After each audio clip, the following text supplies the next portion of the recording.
ایک مسلمان کا ایمان اس وقت تک مکمل اور پورا نہیں ہوتا، ایک مومن اس وقت تک کامل مومن نہیں ہوتا، ایک مسلمان سچا اور پکا مسلمان اس وقت تک نہیں ہوتا جب تک اپنا سب کچھ پیغمبر کی محبت پر قربان نہ کر دے۔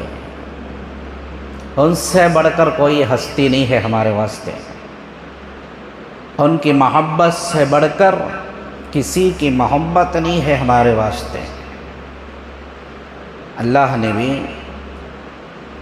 ان کی شان بتایا، ان کی تعریف بتایا، ان کی مقام مرتبہ بتایا، ان کی فضیلت بتایا، ان کے درجات بتائے۔ حضرات علماء کرام نے کتابوں کے اندر لکھا ہے، نبی کی شان آج میں اور آپ کیا بیان کریں گے؟ ہمیں کیا بیان کر سکتے ہیں؟ ہماری کیا حیثیت ہے؟ کیا وقت ہے ہماری؟ کچھ بھی نہیں ہمیں نبی کی شان بیان کرنے کے واسطے۔ علماء نے لکھا ہے، بڑے بڑے لکھنے والے کاتبوں کو جمع کر لو پوری دنیا کے، پورے سمندروں کو سیاہی بنا کر، درختوں کو کاٹ کر قلم بنا دیا جائے، پوری دنیا کے درختوں کے پتوں کو کاغذ بنا دیا جائے، لکھنے والے کاتبوں کو بٹھا کر لکھا دیا جائے، وہ قیامت تک لکھتے رہے صبح اور شام، ایک لمحہ بھی ضائع کیے بغیر۔ قیامت آ سکتی ہے، ساری سیاہی، کاغذ اور قلم ختم ہو سکتے ہیں، لیکن ہمارے آقا نبی کریم صلی اللہ علیہ وسلم کی شان مکمل نہیں ہو سکتی۔ اتنی بڑی شان والے نبی ان کی امت میں ہمیں پیدا ہوئے ہیں، ایسے نبی کی امت میں ہمیں دیے گئے، لہٰذا معلوم ہوا کہ اس دنیا میں نبی سے بڑھ کر کوئی نہیں ہے،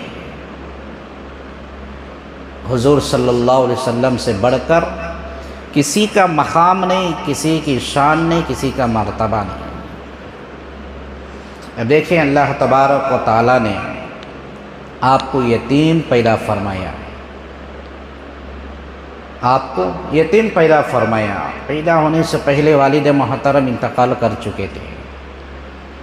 گزشتہ سال غالباً میں شروع سے لے کر آپ کی پیدائشی بچپنے سے لے کر ایک حد درجہ تک کی آپ کے سامنے سیرت میں بیان کر چکا ہوں، لیکن اب اس سے اور آگے عرض کرنے کا ارادہ ہے۔ اللہ ہمیں صحیح سمجھ کے ساتھ سمجھنے کی بھی توفیق دے اور ہمیں کہنے کی بھی توفیق دے، اس سے بڑھ کر ہم سب کو عمل کی توفیق دیں۔ سب سے بڑی چیز کیا ہے؟ عمل ہے۔ اب میں بچپن کا واقعہ بیان کروں تو ایسا نہیں کہ ہم میں سے معلوم نہیں، شاید ہمیں معلوم ہے، لیکن ضرورت عمل کی ہے۔ پوری سیرت کے اندر، پوری نبی کی زندگی کے اندر ہمیں زندگی گزارنے کا طریقہ ملتا ہے۔ ہماری صبح کیسی ہو، ہماری شام کیسی ہو، ہمارے معاملات کیسے ہو، ہمارے کاروبار بزنس لین دین کیسے ہو، ہماری معاشرت کیسی ہو، ہمارے اخلاق کیسے ہو، لین دین، ہمارا اٹھنا بیٹھنا، چل پھرنا، بات کرنے کا طریقہ اور سلیقہ کیسا ہو، ہمارے گھروں کے اندر ہو جانے والے کام اور کاج اس کے طریقے کیسے ہو، یہ ساری چیزیں ہمیں سیرت رسول اللہ صلی اللہ علیہ وسلم کے اندر مل جاتی ہیں۔ ہمیں عمل کی ضرورت ہے۔ اللہ نے کیا بنایا؟ یتیم بنایا، یتیم پیدا فرمایا نبی کو، یعنی باپ نے یتیم پیدا کیا گیا۔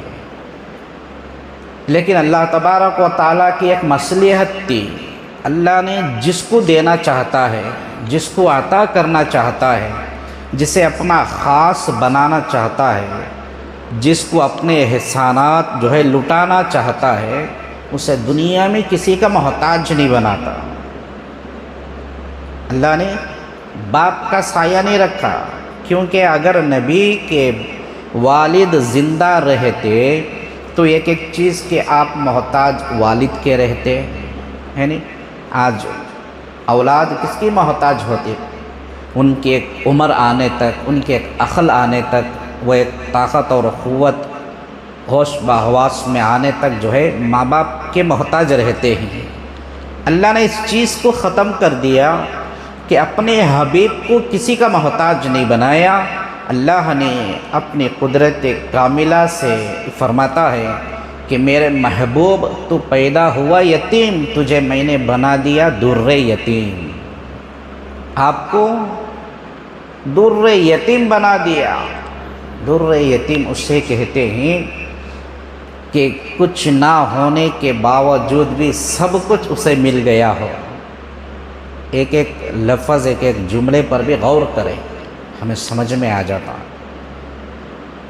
آپ یتیم ہیں، کچھ نہیں آپ کے پاس، لیکن اللہ نے آپ کو در یتیم بنایا، سب کچھ عطا کر دیا. اتنا دیا، اتنا دیا، اتنا عطا کیا کہ نہ ان سے پہلے کسی نبی کو دیا تھا اور نہ ان کے بعد کسی نبی کو اتنا ملے گا.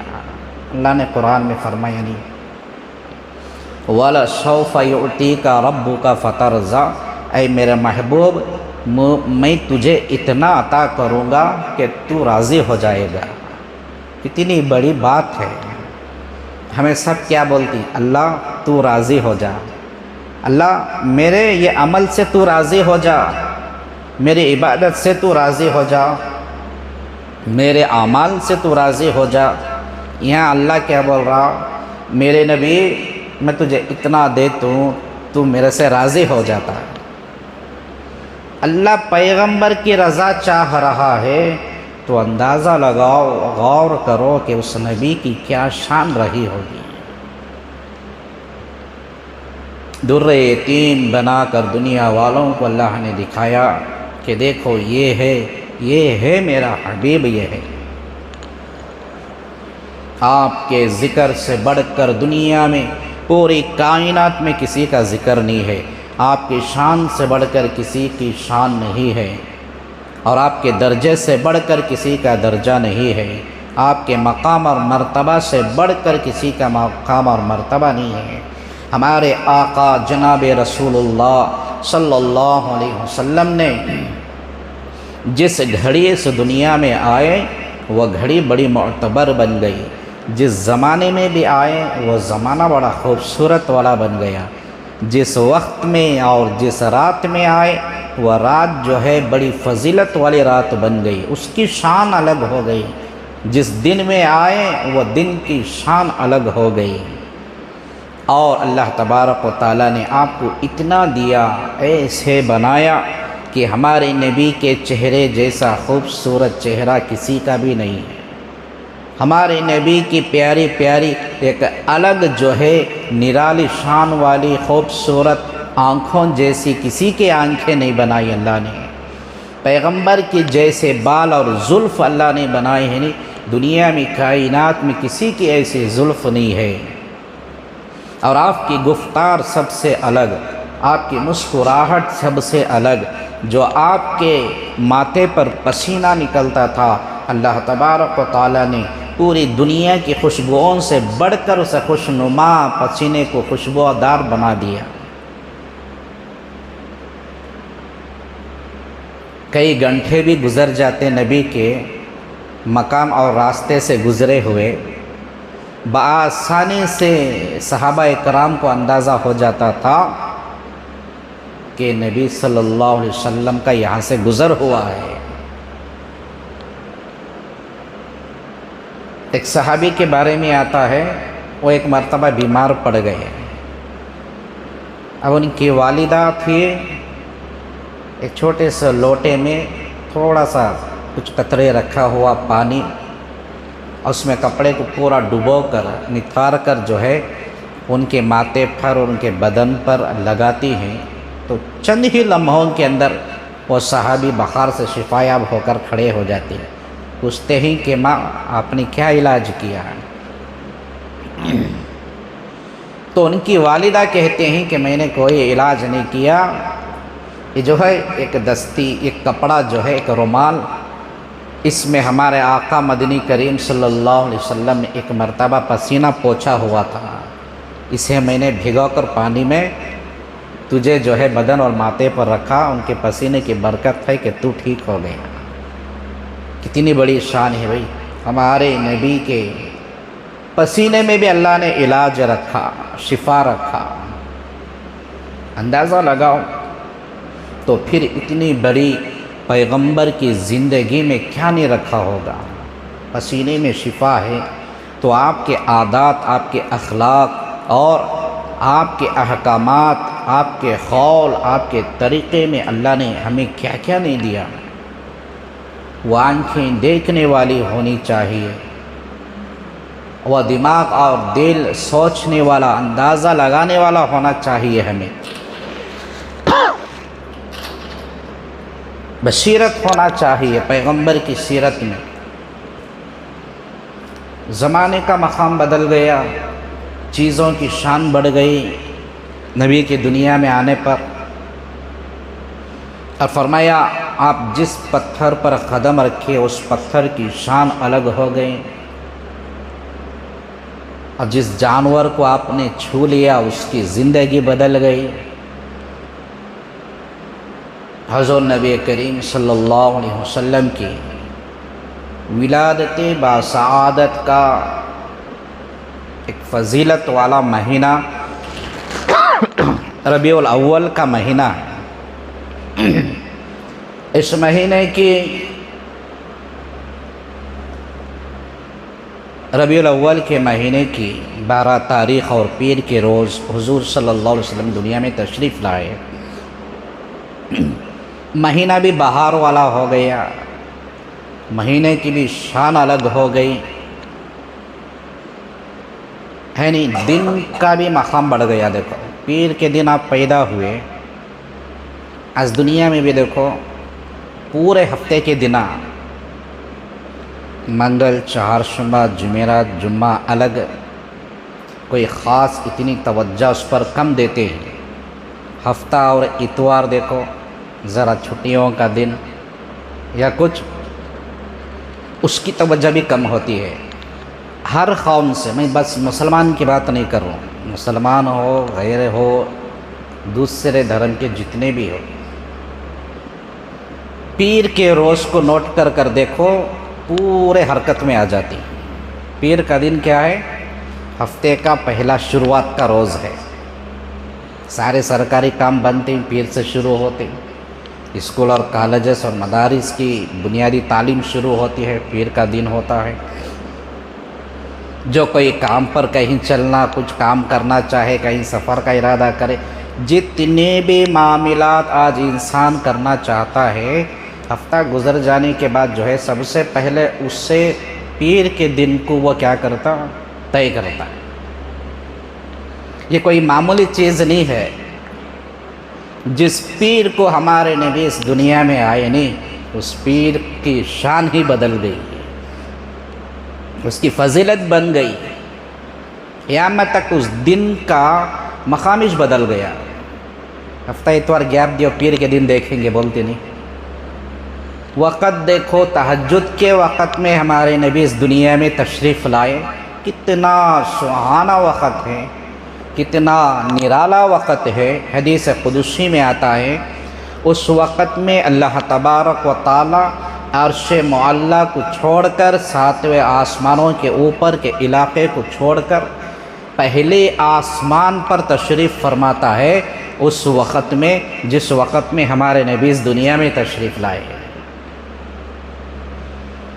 یہ وقت بڑا نرالا ہوتا ہے۔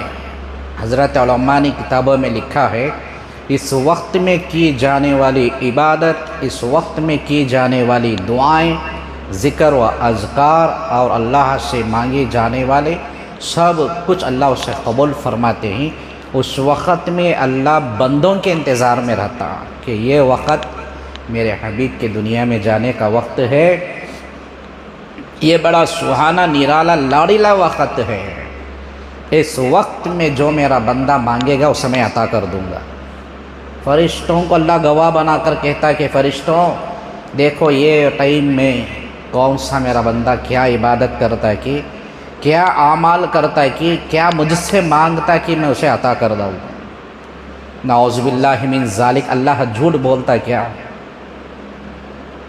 ان وعد اللہ الحق، بے شک اللہ کا وعدہ سچا ہے۔ یہ آفر کیوں رکھا اللہ نے؟ اپنے حبیب کے صدقے میں رکھا۔ اس وقت میں اللہ کے نبی صلی اللہ علیہ وسلم نے تہجد کی نماز پڑھا کرتے تھے۔ کون سی نماز؟ تہجد کی نماز۔ اور ایک جگہ آپ نے ارشاد فرمایا،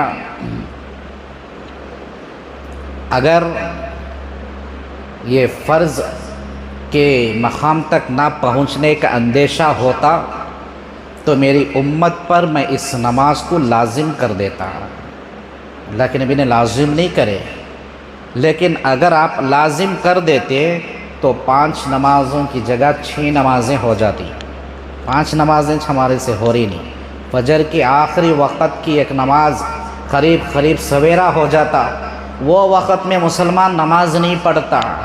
اب تہجد کا وقت 4 بجے سے 3:30 بجے سے 4:30 بجے تک، یہ رات میں میٹھی گہری نیند کو چھوڑ کر اٹھ کر نماز پڑھنا بولے تو اللہ کے نبی ہمارا یہ خیال رکھتے ہوئے امت کے اوپر احسان فرمایا کہ لازم قرار نہیں دیے، اگر پڑھ لیے تو اللہ سے مانگ لیے، ثواب ہے، اجر ہے، کچھ پا لیے، اللہ کے قریب ہو گئے، نہیں پڑھ لیے تو کوئی گناہ نہیں ہے۔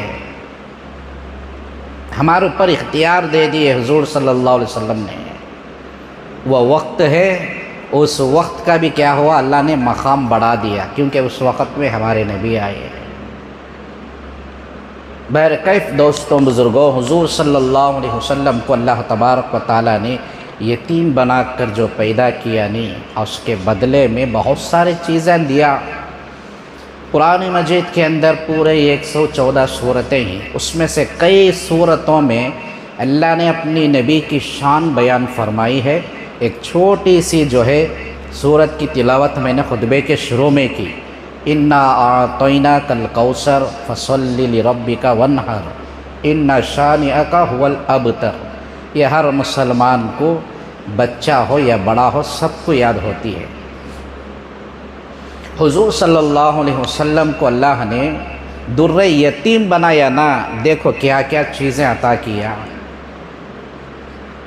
انا اعطیناک الکوثر، اے میرے محبوب، میرے پیغمبر، میں نے تجھے حوض کوثر عطا کیا۔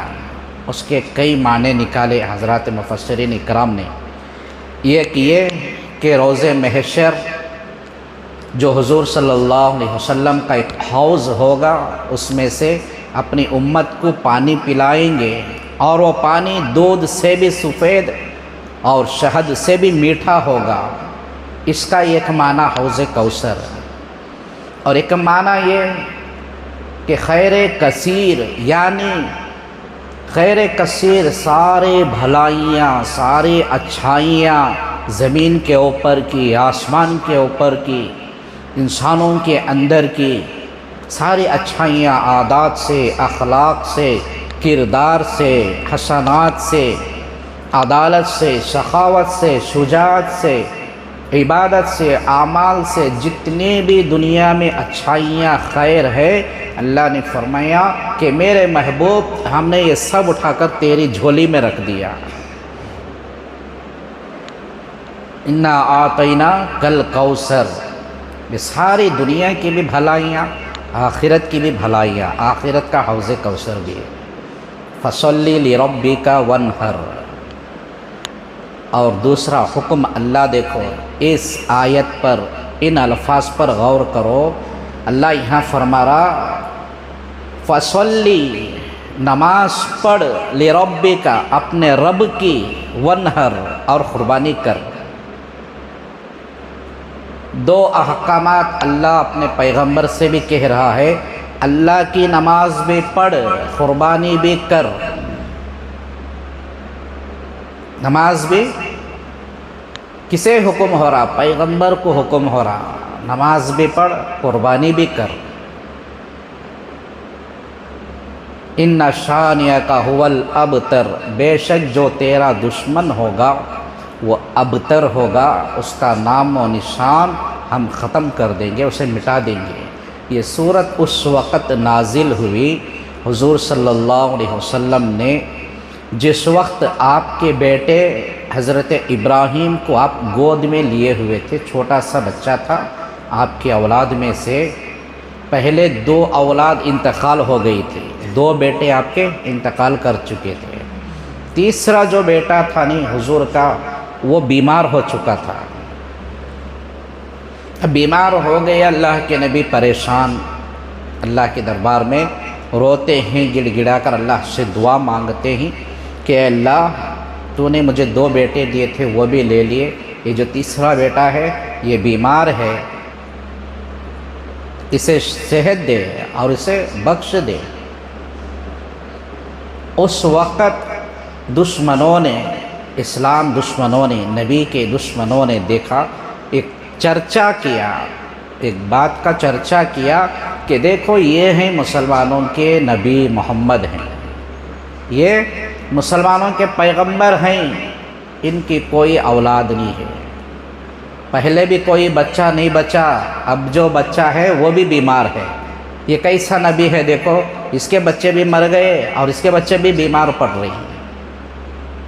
تانا دے رہے تھے، لوگوں نے ابتر کہتے ہوئے حضور کی شان میں گستاخی کرتے تھے۔ ابتر عربی لفظ میں اس آدمی کو کہتے ہیں جس کی کوئی اولاد نہیں ہوتی بھی ہے تو دنیا سے چلا جاتی ہے، اسے اولاد کا سہارا نہیں رہتا، اولاد اس کے پاس نہیں رہتی، بے اولاد والا رہتا نہیں، اسے ابتر کہتے ہیں، یعنی بے اولاد والا، اس کے پاس بچے نہیں رہے، یہ بچے والا نہیں، ابتر کہتے تھے۔ اس وقت پیغمبر کے دل پر کیا گزری ہوگی، کیا اللہ کبھی اسے برداشت کرے گا؟ یتیم پیدا ہوئے، اللہ نے در یتیم بناتا گیا، سب کچھ دیتا گیا۔ اس وقت اس صورت کو نازل کیا، ان آیتوں کو اتارا گیا، اے میرے حبیب ہم نے تجھے حوض کوثر دے دیا۔ کسی بچے کو بولو کہ میں تجھے فلانا چیز تحفہ دے دیا تو بڑا خوش ہو جاتا، ابھی دیے نہیں، دینے والے ہیں، اب اس سے بھی کچھ چاہتی، نہیں تو یہ کام کرنا، تو فلانا کام کرنا۔ اللہ تبارک و تعالیٰ نے حوض کوثر کا وعدہ کیا، اس وقت کیا جب نبی پریشان تھے۔ اسے ذرا گہرائی کے ساتھ ہمیں غور کر کے سمجھیں۔ نبی پریشان تھے، نبی کے اولاد بیمار تھی، آپ اللہ کی مدد کی راہ دیکھ رہے تھے، تو اللہ تبارک و تعالیٰ نے اس وقت کیا حکم دے رہا ہے ذرا اندازہ لگاؤ۔ فَصَلِّ لِرَبِّكَ وَانْحَرْ، ہم نے حوض کوثر جو دیا وہ دے دیا، لیکن اب میرے حبیب تجھے کام یہ کرنا ہے، تو اپنے رب کی نماز بھی پڑھ اور قربانی بھی کر۔ کب؟ جب نبی پریشان ہیں تو نبی کو یہ حکم دیا جا رہا ہے کہ تو نماز پڑھ، قربانی کر، تو پھر ہماری کیا حیثیت ہے؟ ہمارے پریشانیاں، ہمارے تکلیفیں، ہمارے آفات، ہمارے دنیا کے مصیبتوں کے وقت بھی ہمیں وہی حکم ہے کہ نماز پڑھو، قربانی کرو۔ جب اللہ تبارک و تعالیٰ کی مدد ہمارے ساتھ آئے گی، پھر آگے اللہ نے خوش کر کے کیا جملہ فرمایا؟ ان شانیتا هو الابتر، تیرے رب نے تجھے دیا، تو نماز پڑھ کے قربانی کر لے، اور جو تیرا دشمن تجھے ابتر کہتا ہے نا، تانا دیتا ہے نا بے اولاد کہہ کر، یاد رکھنا کہ ہم اس کو اس کا خاتمہ کر دیں گے، تیرا دشمن کا نام و نشان مٹا دیں گے۔ ابتر وہ ہوگا، تو نہیں ہوگا، بلکہ قیامت تک جو ہے تیرے نسل پاک چلتی رہے گی۔ آج ساری دنیا کے اندر محمد کا گھرانہ، محمد کی اولاد آج بھی موجود ہے، لیکن جو نبی کو تانا دے رہے تھے دشمنوں کا آج کوئی وجود نہیں ہے۔ کوئی ابو جہل نام رکھنے کو تیار نہیں، نام رکھتا بھی نہیں۔ عتبہ، شیبہ، ابو لہب، کتنے دشمنوں نے تھے، آپ کے خاندان میں تھے، لیکن آپ کے دشمن تھے، آپ کو تانا دیتے تھے۔ اللہ نے ان کے سارے جو ہے ذکروں کو، ان کے سارے تذکیروں کو، ان کے نام و نشان کو مٹا دیا۔ قیامت تک بھی جو ہے ان کا ذکر کر کے ان کا نام لے کر چلنے والا کوئی نہیں ہوگا۔ لیکن آج مسلمان تو چھوڑو، مسلمان غیروں کے دلوں میں بھی اللہ نے پیغمبر کی محبت کو ڈال دیا ہے۔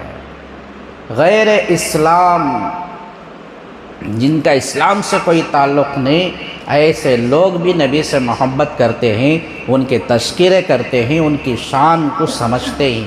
یہ اللہ نے حکم دیا، اور آپ صلی اللہ علیہ وسلم کی اسی وقت کی جو ہے در یتیم بنانے میں اللہ نے ایک اور بھی نعمت دی۔ لہذا دوستوں بزرگوں، سیرت کا موضوع جو ہے ایک سلسلہ بہت بڑا ہے۔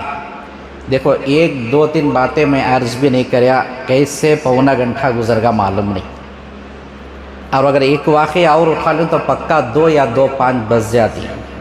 آپ برداشت نہیں کرتے، پہلے اشارتاً مجھے بھی معلوم ہو جاتا، گھڑی کو دیکھو حضرت کو دیکھنا، گھڑی کو دیکھو حضرت کو دیکھے تو میں معلوم کرنا ٹائم ختم ہوا بول کر، لیکن لمبا بیان میں لیتا بھی نہیں اور کر بھی نہیں سکتا، کیونکہ اصل مقصد ہمارا کیا ہے، 2-4 ہی باتیں صحیح ہمیں اپنے ذہن سے سن لینی، اس سے دماغ میں بٹھا کر اسے عمل کر لینا بڑی بات ہے۔ گھنٹے گھنٹے بیان سنیں، کیا بھی ہم ادھر سے سنیں ادھر سے چھوڑیں، سمجھ میں چاہیے نہیں کیا بھی۔ آج کے پورے موضوع کا مقصد، رزلٹ بھی میں آپ کو بتا دیتا ہوں، وہ ایک ہی ہے۔ ہمارے تکلیفیں، ہماری مصیبتیں، ہمارے پریشانیاں زندگی میں جو ہے آفتوں سے اگر ہم گزر رہے ہیں تو ہمیں حکم اللہ نے دیا، طریقہ نبی نے سکھایا، ہر حالات میں ہمیں نماز کی طرف رجوع ہونا ہے، کیونکہ اللہ نے نبی کو حکم دیا تو پھر ہمیں کون ہوتی؟ ہمیں تکلیف میں آ گیا تو ڈاکٹر کے پاس بھاگو، پریشانی میں آ گیا تو حکیم ڈھونڈو، کوئی عامل کے پاس چلو، کوئی بابا کے پاس چلو، ان کے پاس دعائیں لیو، ان کے پاس دم درود کر لیو، یہ سب بیکار ہے، ناممکن ہے، اس سے کوئی مسئلہ حل ہونے کا نہیں ہے۔ اللہ نے حکم دیا فصلی لربک وانحر، نماز پڑھو، قربانی دیو، تو ہمیں یہی کام کرنا ہے، پھر اللہ تبارک و تعالی ہمیں اس کا بدلہ انعام دیتا ہے۔ لہٰذا اگلی جمعہ بھی اسی سلسلہ موضوع کے ساتھ میں حاضر ہوں گا۔ اب تمام سے گزارش ہے کہ جمعہ کے دن جو ہے ذرا پہل مسجد میں پہنچنے کی کوشش کرے، اور سیرت کا موضوع ایک اہم بڑا تفصیلی موضوع ہے، اس میں بہت سارے چیزیں ہمیں سن کر جو ہے معلومات کرنے کو ملتے ہیں۔ اللہ سے دعا کرے اللہ تبارک و تعالی مجھے اور آپ کو بلکہ سارے امت مسلمہ کو سیرت رسول اللہ صلی اللہ علیہ وسلم پر اپنی زندگیوں کو قربان کرنے کی توفیق عطا فرمائے۔ آمین، وآخر دعوانا الحمدللہ رب العالمین۔